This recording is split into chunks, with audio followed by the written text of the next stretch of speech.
आप तमाम भक्तजनों को नमस्कार। आप सभी को नवरात्रि के पावन अवसर पर माँ दुर्गा के 9 अवतारों के बारे में बतलाने जा रहा हूँ। तो आप लोग वीडियो में बने रहें और सुनते रहें कि हम सभी लोग माँ दुर्गा के 9 अवतारों में कैसे कैसे उनका पूजन पठन पाठन नित्य 9 दिनों में करते हैं। तो जब नवरात्रि जो भी भक्तजन करते हैं वो अपने पूरे शेड्यूल को उस 9 दिनों में इस तरह से व्यतीत करके मंत्रमुग्ध हो जाते हैं माँ दुर्गा के कर कमलों में, जिसका व्याख्या करना उचित नहीं है, वह अतुलनीय है। तो देवी दुर्गा के 9 अवतार 9 रात तक लोग पठन पाठन करते रहते हैं। तो 9 रातों तक लोग त्यौहार को अत्यंत भक्ति और प्रार्थना के साथ मनाते हैं। प्रत्येक दिन दुर्गा माँ के एक अवतार को समर्पित किया जाता है। इसके आधार पर भक्तों को प्रत्येक दिन सही रंग धारण करना होता है और दिन के हिसाब से पूजा करनी होती है। तो प्रथम दिन शैलपुत्री यानी प्रतिपदा का पूजा किया जाता है। प्रतिपदा के दिन माँ शैलपुत्री की पूजा की जाती है और शैला का अर्थ होता है पर्वत और पुत्री का अर्थ होता है बेटी, यानी पर्वत की बेटी, जिसे पार्वती के नाम से जाना जाता है। इसीलिए इन्हें इस दिन महत्व दिया जाता है और इन्हीं के प्रति first day of Navratri Shailputri के नाम से समर्पित है। दूसरे दिन ब्रह्मचारिणी या द्वितीय तिथि के नाम से जानते हैं नवरात्रि के इस पावन महीनों में। तो द्वितीया पर देवी ब्रह्मचारिणी दुर्गा देवी का एक रूप है और वह क्रोध को कम करने वाली है, इसीलिए दूसरा दिन इस देवी को समर्पित है। तीसरा दिन जो है वो देवी का ही है, उसका नाम है चंद्रघंटा या तृतीया तिथि। तृतीया पर भक्ति चंद्रघंटा की पूजा करते हैं। ऐसा माना जाता है कि उसकी तीसरी आँख है और वह दुष्ट राक्षसों से लड़ती है। पूजा के दौरान उसे प्रसन्न करने के लिए चमेली के फूल भी चढ़ाए जाते हैं।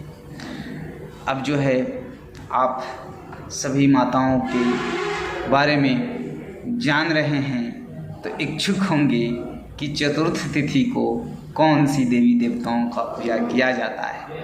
तो चतुर्थ तिथि में कुष्मांडा माता का पूजा किया जाता है। चतुर्थी तिथि का दिन देवी कुष्मांडा को समर्पित है, माता कुष्मांडा को समर्पित है। उसके नाम का अर्थ है ब्रह्मांडीय अंडा और वह सभी में ऊर्जा और गर्मजोशी को फैलाने के लिए मुख्य रूप से जानी जाती है।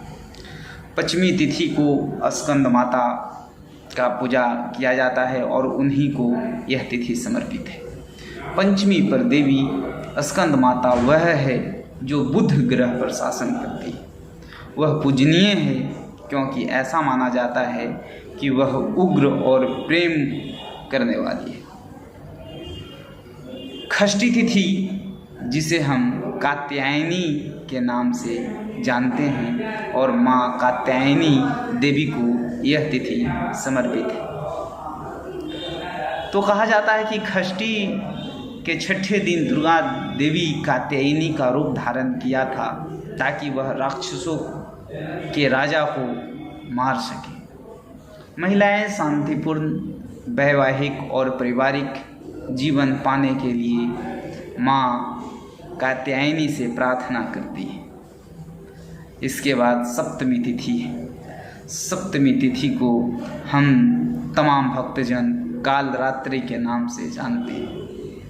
कालरात्रि यह सप्तमी तिथि को समर्पित है। सप्तमी को यह दिन विशेष रूप से देवी कालरात्रि को समर्पित है। उसे भयंकर कहा जाता है और उसे पूरे ब्रह्मांड में बुरी आत्माओं को भी डरा दिया है।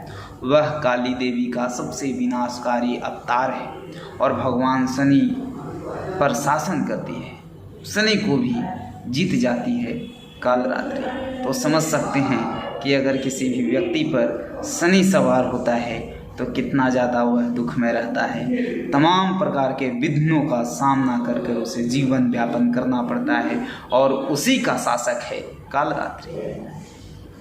अब जो है अष्टमी तिथि, जिसे महागौरी के लिए समर्पित है।